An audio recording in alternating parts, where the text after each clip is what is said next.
Oh, hey there. This is Dr. Evan Osar with Integrative Movement Institute. Happy Monday. Happy April 1st. I hope your week has started out well and you're out there educating and empowering and enrolling more people into your programs. Today, we're discussing the fundamental training patterns. We're training the fundamental movement patterns from an inter from an integrative movement system perspective. Now, one of the things that we teach our clients and that has been very successful for me dealing with my own shoulder issues, for my wife dealing with her chronic migraine headaches for so many years, and that we use with so many of our clients and patients that come to see us in our offices and do online consults with us, is the concept of getting wide shoulders and then controlling that wide shoulder position through their pushing and pulling patterns. Let me describe that. If you're new to us, if you're new, welcome. And if you've been a member or part of our community, welcome. We always appreciate all you do for us and allowing us to be here and to share this information with you so you can educate and empower your clients. So what we mean by wide shoulders, it's not this thing right here where you're doing the invisible lat syndrome, you're walking around like this. It's not that at all. It's the idea of getting, let me step a little closer here, of getting more width across the front side of the shoulder. Now, that allows us to create upward rotation. Upward rotation is this motion here. So this is a left scapula. So the inferior angle of the scapula is moving this direction. That's upward rotation. So that's allowing us to put the glenoid fossa or that socket, so to speak, of the ball and socket shoulder joint, allows us to position it more optimally for overhead motion. It also allows us to do posterior tilt. So posterior tilt is this motion right here, so that when my shoulder goes overhead or out here in front, I get this nice flush position, that posterior tilt upon the rib cage. The scapula comes into slight upward rotation and posterior tilt, and the more my arm goes up overhead, the more upward rotation and posterior tilt I will get to keep the scapula flush upon the rib cage and to stabilize the shoulder for overhead motion. So it takes a very relatively unstable joint, makes it a very stable joint by using those motions. Now, what happens to us and many of our clients is we do the opposite.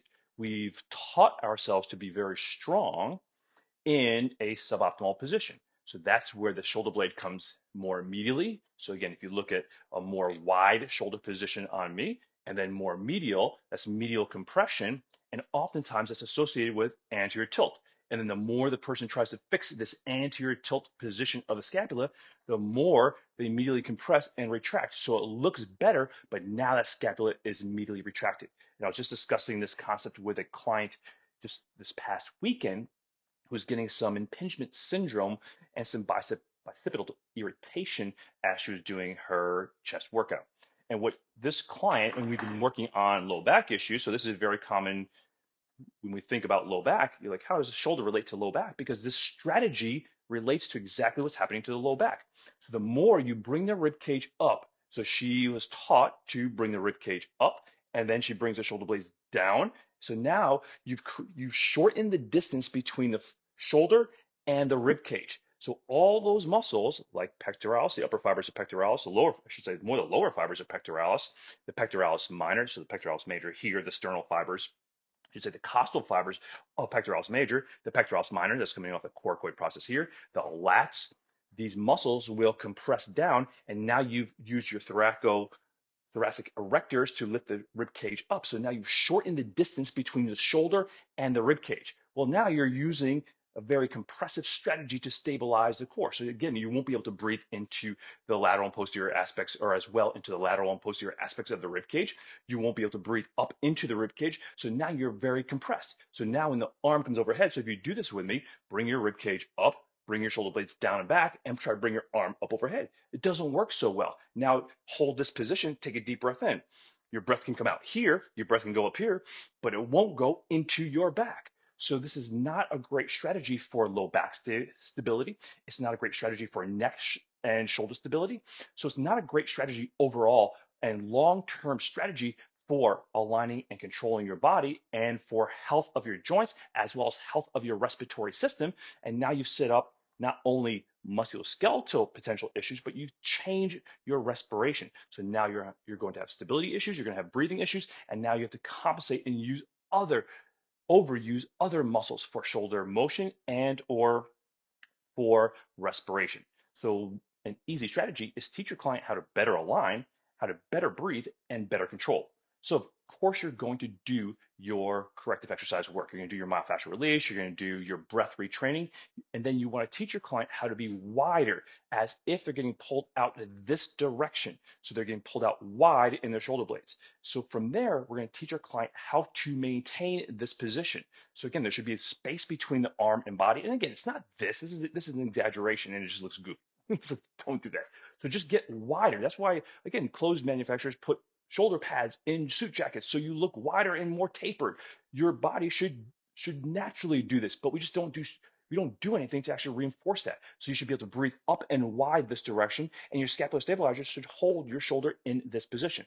Now from here, we have to teach our clients how to maintain this. And this is where the challenge comes in. So what we want to do is one of our go-to exercises that we use as part of the integrative movement system corrective exercise strategy is using a band. We use the lightest band with the majority of our clients because they don't have the ability to use a heavier band. And again, if your clients are stronger or more stable through their shoulders, use a heavier band. But here's what happens for clients if they use a heavy band. And even this band is too heavy for most individuals or many individuals, is when they go to pull a band apart, they will just retract and go further into this compressive type position. So we want to help our clients be in this position and then pull the band apart and maintain that. So if I put my arms down, you see my shoulders are still wide. I haven't lost that position. And now if I bring my arms back up, turn to the side, my shoulder is wide, my thoracolpelvic cylinder is aligned. So now I'm creating space. Remember we talked about the compressed space between here and here. Now I've created the shoulders in the right position. If you look, it just gets me taller. If I'm here, it gets me taller and longer. It decompresses my low back and it helps me breathe up into this area. So I'm going to turn around so you can see me from behind. So there's a real compressed and retracted shoulder position. And then I get wider across the shoulders, put the scapula back where they belong. And now I pull that band apart. It should not create any change in my shoulder position. I can pull that band apart, hold this position. And if you notice, my shoulders stay wide, my shoulders stay up where they belong. And then I breathe up and across into this area here. That's where most of our clients need it. So from here, I can just hold this isometric position. Yeah, just hold it. Make sure your client can hold it and maintain it. They should be able to maintain it easily for several minutes. But again, you don't need to have them hold it, but this is just a great assessment to see, can you hold your arms in this position? What you're going to see is some weird stuff. You're going to see your clients go into wrist extension, excessive wrist extension. You're going to see them flare their elbows out. You're going to say, oh, they're going to tell you, oh, I feel a lot of tension up here because they're not using the right muscles to stabilize and hold the scapula in the right position. So again, don't forget to do your myofascial release. Don't forget to teach your client how to be here. Then teach them with very light resistance how to hold this position. So again, for a lot of our clients, like I said, this is where they start. Just hold this position, because if you can't hold this position with a light band, how are you going to hold a dumbbell here? How are you going to carry groceries and be in this more optimal position?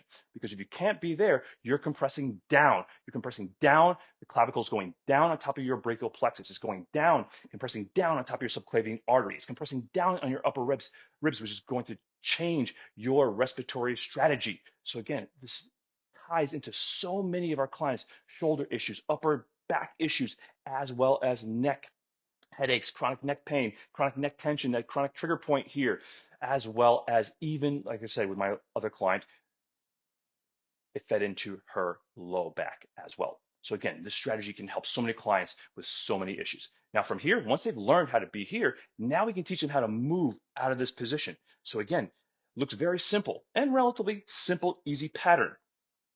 But what happens is our client isn't very stable or controlled here. So what happens is you'll start to see them do this, and then they move out of that position. So as the client starts to move their arm, you want to keep the forearm perpendicular to the floor and then not change the wrist position. So you don't want them going like this. You don't want them going like this into anterior tilt. You want them to be able to hold this position. And even though this is a limited range of motion, it's a great way to retrain that upward rotation and posterior tilt of the scapula. So just the more optimal position of the scapula.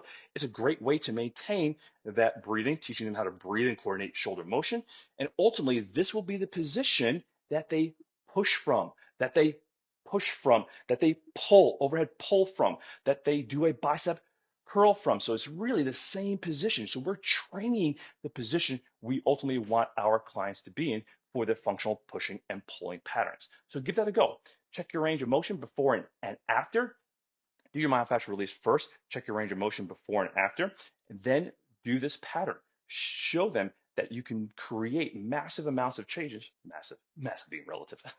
You can create significant changes in shoulder stability, which relates to shoulder mobility without having to go through this crazy dynamic range of motion that we see so frequently on social media because it looks good and it will create great range of motion for the right individual. But again, it doesn't mean they're having more control in that position. So I hope that makes sense.